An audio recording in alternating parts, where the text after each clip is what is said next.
जय हिंद मेरे प्यारे साथियों। आज की इस वीडियो में आपको बताएंगे कि मध्य प्रदेश पुलिस में सूबेदार स्टेनो के जो पद आए हैं, आखिर आप ये कमेंट सेक्शन में मुझे ये पूछ रहे हैं कि सर हम जब भर्ती होंगे तो हमें अब कितनी सैलरी मिलेगी। जय हिंद मेरे प्यारे साथियों, आज की इस वीडियो में आपको बताएंगे कि मध्य प्रदेश पुलिस विभाग में सूबेदार स्टेनो के जो पद आए हैं, जब आप भर्ती होंगे तो आखिर आपकी सैलरी कितनी बनेगी। क्योंकि मुझे बहुत ज़्यादा कमेंट आए तो मुझे लगा कि आपके लिए एक वीडियो बनाना जरूरी था। तो आज की इस वीडियो में हम आपको पूरा सैलरी के बारे में बताएंगे। सबसे पहले ये बताएंगे कि जब आप भर्ती होंगे तब आपको जो है मध्य प्रदेश शासन के दिसंबर 2019 के नियम के आधार पर आपको जो है सैलरी मिलेगी। 2019 का नियम ये बोलता है कि आप जब भर्ती होंगे तब आपको 3 साल आपको जो है परिवीक्षा अवधि के दौरान रखा जाएगा। उस दौरान आपको प्रथम साल 70%, द्वितीय साल 80%, तृतीय साल 90% और चौथे साल में आपको फुल वेतन मिलेगी। यह नियम 2019 से ही लागू हुआ है। यह नियम ईएसबी या व्यापम से जो भी एग्जाम होते हैं, उन्हीं एग्जामों में जो सिलेक्टेड लोग रहते हैं अलग अलग डिपार्टमेंट में, सारे डिपार्टमेंट के लिए नियम जो है लागू होता है। ठीक है। बाकी एमपीपीएससी जो भी एग्जाम लेती है उनके लिए ये नियम नहीं है। केवल और केवल मध्य प्रदेश व्यापम जो एग्जाम लेता है, उन्हीं एग्जामों में जो भी अभ्यर्थी का चयनित होता है अलग अलग डिपार्टमेंट में, उन्हीं अभ्यर्थियों के लिए ये नियम है। तो हम बताएंगे कि आखिर आपको जो है प्रथम साल 70, द्वितीय साल 80 और तृतीय साल 90 और 100% जब आपको सैलरी मिलेगी, इस दौरान आपको क्या क्या सुविधाएं मिलने वाली और कौन सी सुविधाएं आपको जो है कहीं ना कहीं 3 साल आप जो है इन सुविधाओं से वंचित रहोगे। क्या इंक्रीमेंट लगेगा, या आपको एरियर मिलेगा, या हाफ वेतन मिलेगी, या पेट्रोल भत्ता मिलेगा, या चारे का लाभ मिलेगा। बहुत सारे अलाउंसेस आपको जो है जो मिलने वाले थे, वह अलाउंसेस जो है आपको कहीं ना कहीं इसमें आपको देखने को मिलेगा। ठीक है। तो सर्वप्रथम हम बात करते हैं, आपने रूल बुक पढ़े होंगे, रूल बुक में आपने देखा होगा कि सूबेदार स्टेनो का वेतनमान कितना, तो आपने देखे होंगे इसमें वेतनमान 36,200 से 1,14,800, ये है आपका वेतनमान। इसमें अगर हम निकालेंगे तो बेसिक सैलरी आपकी हो जाएगी 36,200। ठीक है, ये बेसिक सैलरी आपकी 36,200 से 1,14,800, ये है आपका पेमेंट। तो बेसिक सैलरी आपकी हो जाएगी 36,200। महंगाई भत्ता या डियरनेस अलाउंस सरकार समय समय पर जो है आपको महंगाई भत्ता देती है।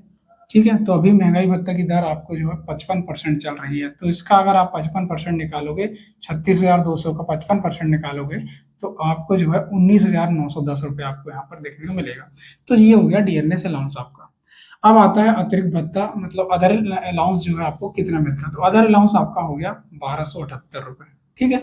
इसमें अगर मैं बात करूं तो आपको अदर अलाउंस में मिलेगा पौष्टिक आहार भत्ता, आपको मिलेगा फिक्स ट्रेवलिंग अलाउंस FTA, इसमें आपको मिलेगा स्पेशल अलाउंस, इसमें आपको मिलेगा वर्दी अलाउंस। इसमें अगर आप नक्सल प्रभावित क्षेत्र में हैं तो नक्सल रिस्क अलाउंस मिलेगा आपको, नक्सल रिस्क अलाउंस NRA। ठीक है। आपको बाद स्पेशल अलाउंस के अलावा आपको मिलेगा इसमें और भी अलाउंस रहते हैं। इसमें टोटल मिलाकर आपको जो है 1,278 रुपये अलाउंस में आपको मिलने वाले हैं। छोटे छोटे मिलते हैं, 100 200 रुपये, ज़्यादा ज़्यादा अलाउंस नहीं मिलते। ठीक है। तो 1,200 रुपया आपको 1,278 रुपये हो गया आपका अदर अलाउंसेस। तो ऐसे ग्रॉस सैलरी अगर मिलाकर आपकी हो जाती है 57,388। ठीक है। काश अगर ये अलाउंसेस आप 10,000 होता तो लगभग 10,000 और सैलरी इंक्रीज हो जाती, लगभग 67,000 की सैलरी मिलती। ठीक है। लेकिन अलाउंसेस आपको बिल्कुल ना के बराबर मिलता है। ठीक है। इसमें अब कटौतरा होगा आपका। ठीक है, कटौतरा होगा आपका प्रोफेशनल टैक्स। प्रोफेशनल टैक्स 208 रुपये आपका प्रोफेशनल टैक्स कटता है 2,500 रुपये सालाना। उसके हिसाब से मैं 12 में डिवाइड कर दूं तो हर माह लगभग 208 रुपये निकलता है। तो 208 रुपये आपका हो गया प्रोफेशनल टैक्स। ठीक है। GIS जनरल इंश्योरेंस आप देखेंगे, जनरल इंश्योरेंस आपका 200 रुपये प्रति माह कटेगा। ठीक है। NPS कटौतरा होगा आपका 5611। NPS कटौतरा कैसा होता है, आप बेसिक का निकालना है, बेसिक प्लस आपका डियरनेस अलाउंस, दोनों का अगर आप निकालेंगे 10% प्लस दोनों को अगर 10% निकालेंगे तो आपका जो है 5611 रुपया हो गया आपका डियरनेस अलाउंस। ठीक है, 10% करेगा तो डियरनेस अलाउंस और सॉरी NPS कटौतरा हो गया आपका 5611। तो ऐसा कुल मिलाकर कटौतरा हो जाता है आपका 6,019 रुपया। ठीक है। अब क्या है, मेरी ये ग्रॉस सैलरी है, इसमें मैं कटौतरा घटा दूंगा तो मेरी ये नेट सैलरी निकल जाएगी 51,369 रुपये। ठीक है, ये आपको मिलने वाला है। लेकिन ये बता दूं आपको, सरकार के दिसंबर 2019 के नियम के आधार पर सिर्फ और सिर्फ आपको 70% सैलरी मिलेगी। ठीक है, प्रथम साल, द्वितीय साल 80। तो हम निकालते हैं 70% सैलरी आपको आखिर कितनी मिलेगी, फिर देखते हैं कि आपको कितना नुकसान हो रहा है प्रति माह का। ठीक है। तो हम इसका 70% निकालेंगे 36,200 का, तो 70% आपको जो है बेसिक निकल जाएगा आपका 25,340। डियरनेस अलाउंस आपको निकालना पड़ेगा इसमें, अगर आप निकालेंगे 19,910 का, अगर आप 70% निकालेंगे तो ये हो गया आपका 13,937 रुपये। फिर आपको जो है अदर अलाउंस मिलेगा 1,278 रुपये। ठीक है, अलाउंस में 70% नहीं लगता, ध्यान रखना। तो ये हो गया आपकी ग्रॉस सैलरी। ग्रॉस सैलरी होगी आपकी 40,555 रुपये।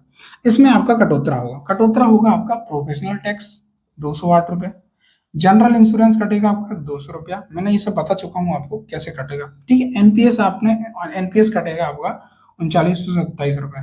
ये दोनों को जोड़ के आप 10% निकालेंगे डियरनेस अलाउंस और बेसिक का, तो एनपीएस कटौतरा आपका हो जाएगा 3927 रुपये। इतना एनपीएस कटौतरा होगा। तो टोटल कटौतरा हो गया आपका 4,335 रुपया। ठीक है, ये कटौतरा हो गया। अब नेट सैलरी निकालेंगे मैं, इन हैंड सैलरी आपको कितनी आती है, तो 40,000 ये हो गया बेसिक वो ग्रॉस सैलरी प्लस माइनस आपका जो हो जाएगा कटौतरा, तो आपकी ये निकल गई 36,220 रुपये। ये हो गई आपकी भाई साहब इन हैंड सैलरी, ये प्रथम माह की सैलरी जो आपकी इतनी आएगी 36,220 रुपये। 70% इसका निकला आपका। ठीक है, अगर आपके पास 100% अगर निकलता तो आपकी सैलरी हो जाती 51,000। मतलब आपको हर माह कितना नुकसान होता है, ये 4 निकाल दें, ये 10 निकाल दें और ये निकाल दें, मतलब लगभग 15,000 रुपये, लगभग 15,000 रुपये का आपका नुकसान हो रहा है। मतलब 15,000 रुपये का प्रति माह नुकसान हो रहा है आपका। ठीक है, प्रति माह नुकसान होगा। अगर मैं सालाना निकाल लूँ, सालाना कितना नुकसान हो रहा है आपका, ये 0, 12 पंचे 60, 6, 12 एकम 12 और 6 18, देख सकते हैं आप 1,80,000 का नुकसान हो रहा है आपका।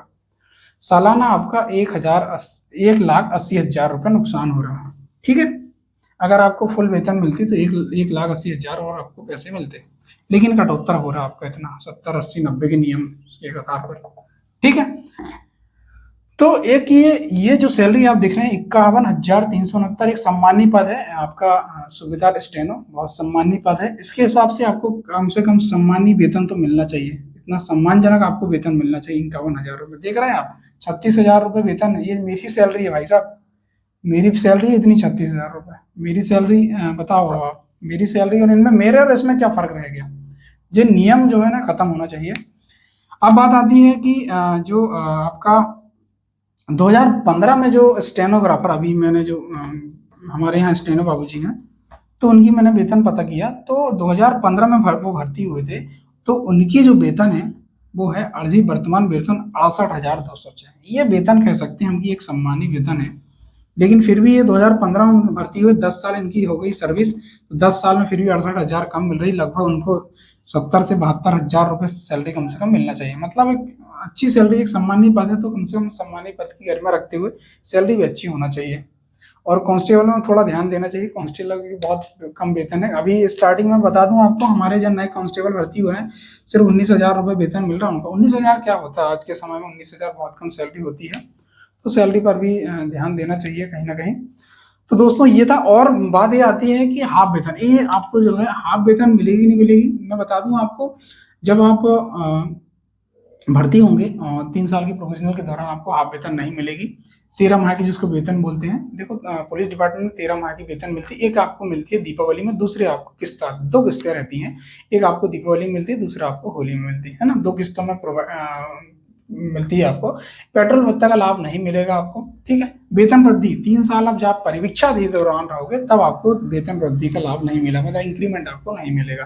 ठीक है, साल में एक बार इंक्रीमेंट लगता है। लगभग इसकी अगर मैं बात करूं तो लगभग 2.58, अगर आप बेसिक का 2.58 निकाल दें तो इतना आपको जो है वेतन वृद्धि होती है। मतलब आपको जो है इंक्रीमेंट सालाना जो लगता है आपका बेसिक का 2.58, लगभग 3% मिलता है आपको। ठीक है, आप जो इतनी बेसिक है इसका अगर आप 3% निकालोगे तो समझ जाओ आप लगभग 2,000 रुपये आपका सैलरी में इंक्रीज हो जाएगी। एचआरए की बात करूँ, हाउस रेंट अलाउंस, ये होता है house rent allowance. House rent allowance की अगर मैं बात करूं तो हाउस रेंट अलाउंस आपको मिलेगा, उसमें मिलता है आपको बेसिक का, जो आपका बेसिक हुआ 36,200 है ना, इसका आपको मिलेगा 10%। एक स्लैब है 7% की, एक स्लैब है 5% की। 10% मिलता है आपको इंदौर, भोपाल, ग्वालियर, जौनपुर, बड़े शहर जिनको महानगर कहते हैं। ठीक है, 7% मिलेगा आपको, 7% मिलेगा आपको इनसे छोटे शहर जो महानगर पालिका है। और 5% की श्रेणी में आएंगे, जैसे छोटे शहर बालाघाट हुआ, सिवनी हुआ, कटनी हुआ, ये छोटे शहर की श्रेणी में आते हैं। मंडला हुआ, ये छोटे शहर में आपको सिर्फ और सिर्फ 5% मिलेगा बेसिक का। तो ये हो गया एचआरए का स्लैब। आवास की वो एरियर की अगर बात करें तो एरियर जो है, एरियर आपको मिलेगा, डीए का एरियर मिलेगा सिर्फ। आप मतलब आप बता दूं, जब आपको वेतन यहाँ पर सिर्फ और सिर्फ डीए में बढ़ोतरी होगी आपके वेतन की, बाकी और किसी भी प्रकार की आपको बढ़ोतरी नहीं होगी। सिर्फ डियरलेस अलाउंस जो आपका महंगाई भत्ता है उसी में आपकी वेतन वृद्धि होगी, बाकी ये सब आपको नहीं मिलेगा, ठीक है। और कई लोग पूछते हैं कि सर जो 70, 80, 90 में जो तो 30, 20 और 10% जो कटा है, तो क्या उसमें हमें एरियर के रूप में मिलेगा? तो बिल्कुल आपको नहीं मिलेगा, एरियर के रूप में नहीं मिलेगा आपको, ठीक है। आवास की सुविधा वैसे ही संभवतः जो है एनजीओ ब्लॉक मिलते हैं, जिसमें 3 BHK मतलब 3 बेडरूम 1 हॉल, 3 बेडरूम 1 हॉल मिलता है आपको। मतलब आपको जो है आवास की सुविधा मिलती है।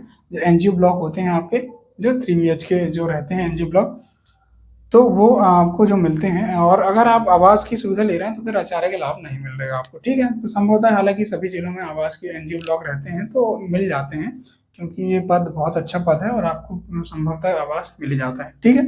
तो ये तो दोस्तों सैलरी और अदर चीज़ों से रिलेटेड मैंने वीडियो बनाना जरूरी समझा था, क्योंकि आपके बहुत ज़्यादा कमेंट आ रहे थे।